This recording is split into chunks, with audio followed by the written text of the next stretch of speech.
Alrighty, greetings everybody. I'm Andy, and we are here today to talk about JavaScript and its place in the sort of IoT ecosystem.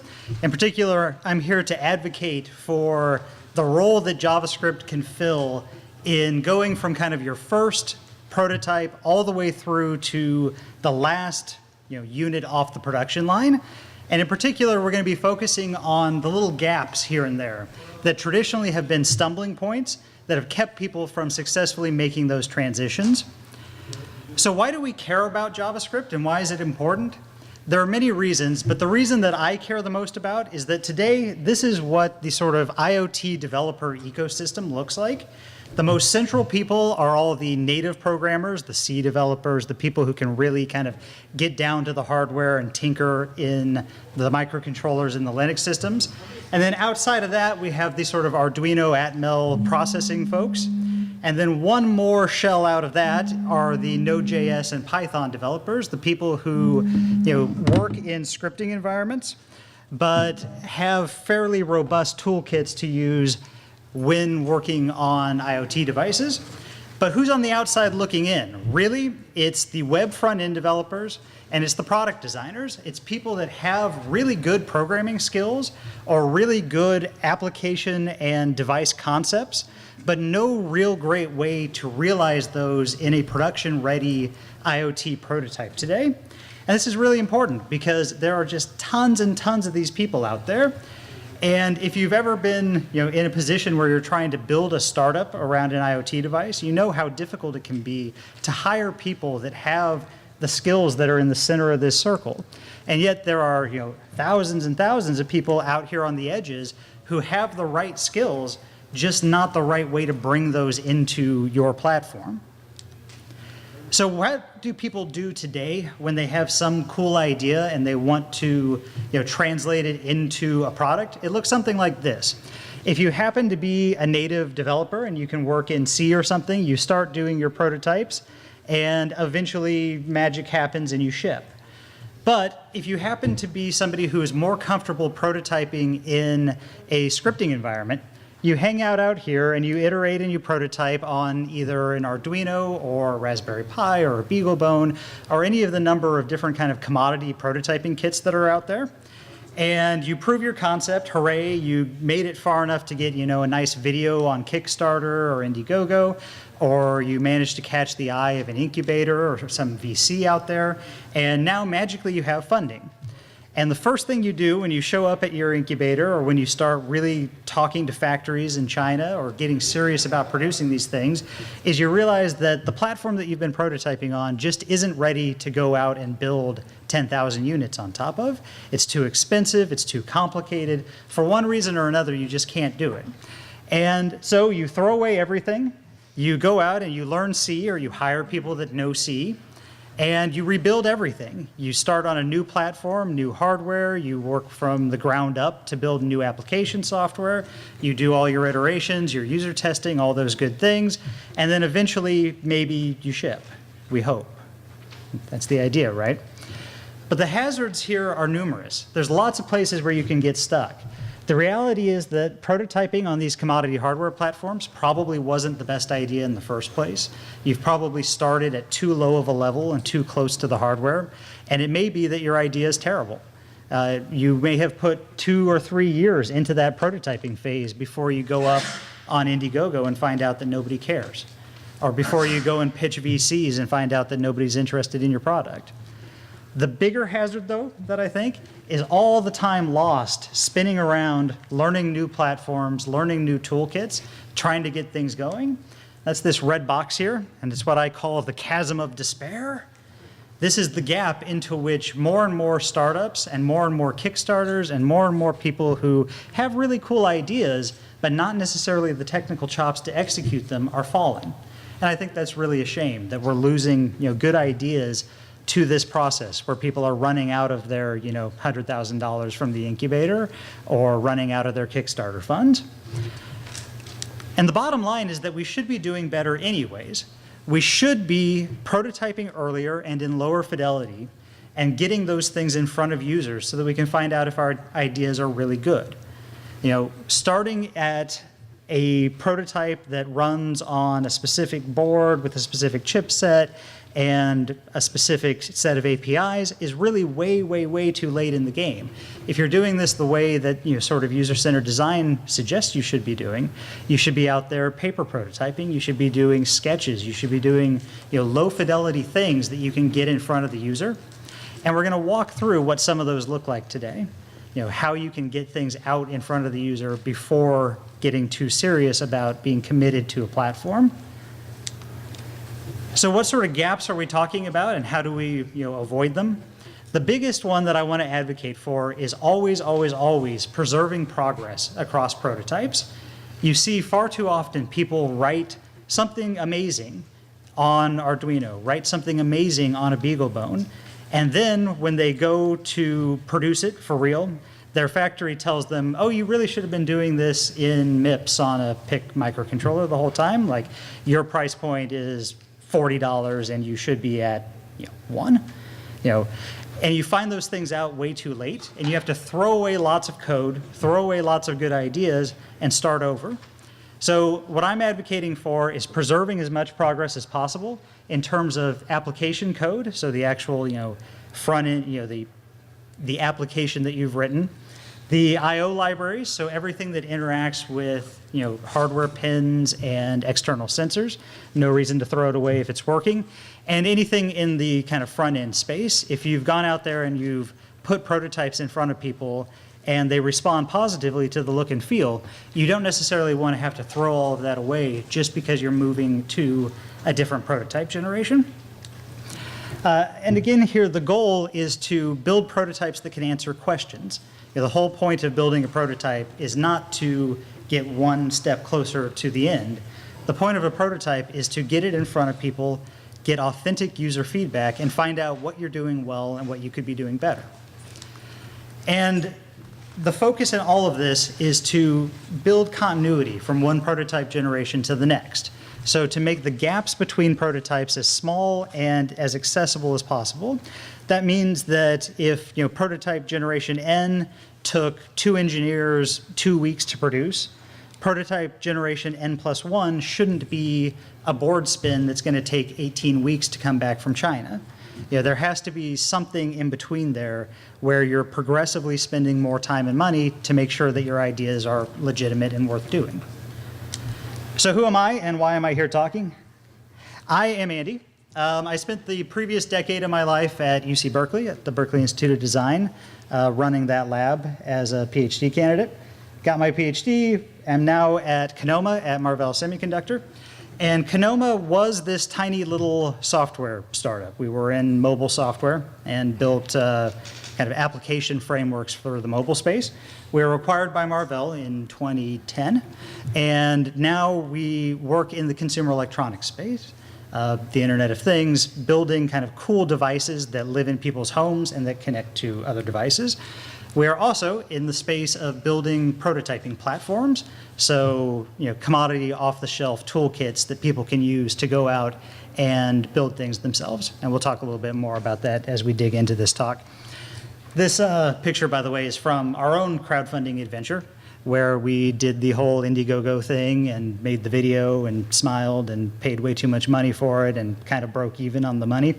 But it was really cool, and it was a good experience, and we got our ideas out there in front of people at what I think was a really crucial part of our prototyping process for the prototyping platform. All right. So you've got some great idea, you've kind of tossed it around, you've talked to some people, you've come up with a core concept that you want to go out into the world and implement. Where do you start? Right now, people are generally starting on top of commodity prototyping platforms. This is where people run out to Adafruit or SparkFun and buy an Arduino or buy a Raspberry Pi or buy a BeagleBone and start digging into what can I do with this thing and how do I interact with it and where's my debug cable and what's an FTDI and blah, blah, blah. And it takes some time to get up and running. There really is a cost even to using commodity prototyping platforms. So what I advocate people do instead is to start with software simulation. you can learn an amazing amount about your concept and whether it's something worth doing just by building some software and putting it out in front of people. That's the beauty of software, and what has always been the beauty of software, I think, is that it's accessible. Anybody can go and do it. Anybody can quickly build an application. There's no, fab. There's no contracts. You don't need a loft in the dog patch. You can just sit down and write an application and put it in front of people. And here's where you're making your first choice. And a lot of people don't stop to take the time and say, am I making the right choice? But you're choosing a language, and you're choosing kind of a language bucket and a path. You could go with a native language. You could be writing in C for some particular, desktop environment. You could be writing in Java. You could be writing in an interpreted language like JavaScript or Python. You also could be building HTML prototypes, which were very popular for a long time. You could be building an Android or an iOS app, or you could be building on top of some existing mobile application frameworks such as Titanium or PhoneGap, back when PhoneGap was popular. We have a competitor in this space. It's called the Kinoma Platform Runtime, or Kinoma.js. And it is another one of these application runtimes for developing applications that run on the desktop and mobile. Next, I suggest that you move into hardware simulation. And this is taking your code and making it run on an emulator, run on something that is really effectively acting as the hardware platform that you're eventually targeting. And this is where things start to get interesting. If you are writing something in native code, you're probably talking about moving on to simulator for Arduino next, or moving on to some sort of QEMU style CPU emulator, something that lets you know that the native code that you're writing for the desktop will also work on your target embedded device platform. If you're writing in HTML, you could be running a web browser wherever you're running a web browser on a CPU emulator or on the Android simulator. If you're running on Android, obviously now is where you move into the Android simulator. iOS has its own simulator, and indeed the Kinoma team has its own simulator called the Kinoma Simulator. And a really important thing to do here is to start getting serious about prototyping how the actual sensors and motors and the ways that you're going to interact with the world are going to work. So if you've ever played around with, for instance, Simulator for Arduino, it has these tools where you can say, okay, I want to set an analog input to this value, or I want this waveform to come in, or I want to toggle these values on a GPIO bus. There's all sorts of different things you can do to start getting more real about the hardware before you ever have to actually open a box and plug in a cable. So that's what I'm advocating for here. I will note that there's one gap here that is important to consider, which is here as you move from the native language on desktop to native languages for emulators, you're probably talking about a language change, or at very least an API change. Writing a Windows application is a very different thing from writing an Arduino application in C, for instance. All right, so now the next step, and where most people are starting right now, is to go to the off-the-shelf prototyping hardware. So these are things like the Arduino, the Galileo, and the newer kits, the Edison kits from Intel, PIC dev kits from Microchip, the Raspberry Pi, the BeagleBone, and our own Kinoma Create. And here is where you start getting real about the actual form factor of the hardware and what it means to run on the hardware. But note that this comes much later than most people are starting. This is after you've kind of proven your concept, you have something that works. Now it's time to invest in doing this for real. And there are a few more gaps here. If you were prototyping your IoT device on iOS, this is where it's time to let go of your dreams and realize that you're never going to release an iOS IoT device, sorry. If you were working in the CPU emulator land, you may have yet another language or API change here. Hopefully you had the foresight to pick the right platform at the right time, but if not, now you're going to suddenly be talking about moving into PIX API, or you're going to be talking about moving on to the Galileo API. All these tools are great, and they're there for you to build cool things, so go out and do it. The last step is getting to affordable, real custom hardware. So the thing that you can make 10,000, 100,000, 200,000 units of while not breaking the bank, while being able to realistically go out there and build these things and sell them at a sane price.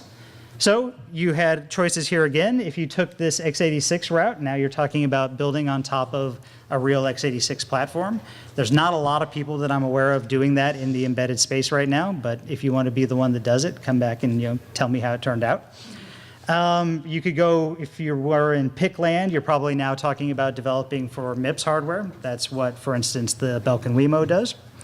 And if you were building on top of the Raspberry Pi or the BeagleBone, you're now in ARM hardware land. And that's all about, Nest and Hue right now. All these big companies are really doing a lot of cool work in ARM. And so we advocate for that also. And I'll talk a little bit about our approach to doing this as we go forward here. So I'm basically advocating for interpreted languages and our own interpreted language stack as one option in there. We happen to be rather religious about JavaScript. And JavaScript is kind of eating the world right now. It's conquered the web, it's conquered mobile, it's conquered servers.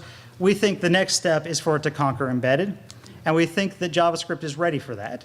So it's all about performance, memory, user scripting, familiar syntax, and the fact that there are so many JavaScript devs out there who are ready to build cool things. So back in 2002, we made a bet on JavaScript. We decided this was the way of the future. And we partnered with Sony back then to write all the software for Sony camcorders and cameras at the time, which were running JavaScript in an interpreted way, if you didn't know. And we knew that we needed to be fast, efficient, rock solid, and able to run across any number of platforms.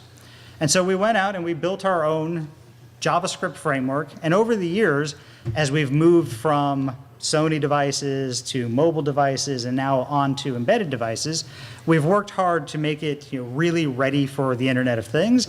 So that means bringing down the RAM and ROM footprints, getting all the tools that people expect, to be able to build their actual front ends, getting all the networking stuff taken care of, and then making the hardware interfaces working with the pins and the actual physical sensors and things just as easy as working with everything else. So this is Kinoma.js, and this is what it looks like in a kind of broad sense. We have a JavaScript engine that's our own engine that we wrote back in 2002. We have a user experience framework on top of it. We have a digital media rendering framework. We have a network stack, and we have a hardware stack. And the cool thing that we're announcing right now and that we did the crowdfunding campaign for is Kinoma Create, which is our prototyping toolkit that is designed to help people get from their product concept to a realization of that product as quickly as possible. So this is Create. It's our prototyping kit. It has pins in the front where you can plug in sensors. It has a touch screen. It has kind of all the things you need to get going really quickly. And then it also has all the geeky stuff. So the places where you can plug in your 100 LEDs or your serial bus sort of devices or any number of other things.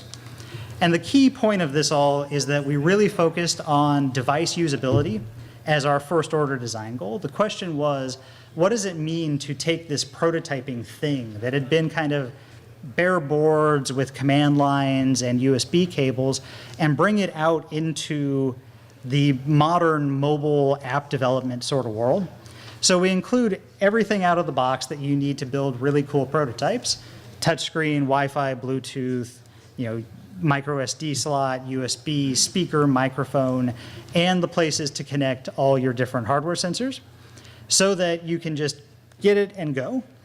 And there's a million things I could talk about here, but the one I really want to focus on for a second is how we've kind of taken all of the command line tools that you have to use on an Arduino or a Raspberry Pi or a BeagleBone and made them into apps, because apps are kind of the way things are done these days. We've moved out of the 80s and 90s in the command line, and we've moved on to kind of graphical front ends and apps. So for things like pin muxing, well, you could do it at the command line, but there's an app for that. For formatting SD cards, we have an app for that. For things like monitoring the battery and setting backlights and doing all the file system formatting and getting on a Wi-Fi network, all the things that are kind of tedious, you spend 10 minutes on Stack Overflow figuring out how do I do X, we've tried to make as accessible as possible to the user. And so what I'm, at the end of the day, advocating for here is that Kinoma.js, the Kinoma Platform Runtime, and Kinoma Create together are a cohesive solution for avoiding these problematic spaces in the prototyping chain. And if JavaScript isn't your thing, we happen to be religious about it, I'm also advocating for the people that love Ruby, the people who love Python, the people who love other scripting languages, to go out and build similar solutions to this. I really sincerely think that interpreted languages are kind of the future of embedded design. And if we can't win the space, I want somebody in the interpreted world to win the space. So, if you really feel passionately about one thing or the other, one language or the other, go out and do it. Make it happen. Build interpreters that can run on small memory footprints and build cool things as quickly as you can. It happens that we do all that. We have a very small footprint in terms of storage and RAM. We can run on very small, we're running right now on ARM v5, very old ARM generation processors. And we make our board designs available for customization if anybody wants to build cool things on top of them. So with that, I'm going to wrap up. If you have any questions or want to see our stuff, we have a booth down there in the exhibit hall, and we're showing off Kinoma Create and Kinoma.js and the whole stack. And I'll stick around if anybody wants to talk about kind of the prototyping process and how it works. Thank you, guys.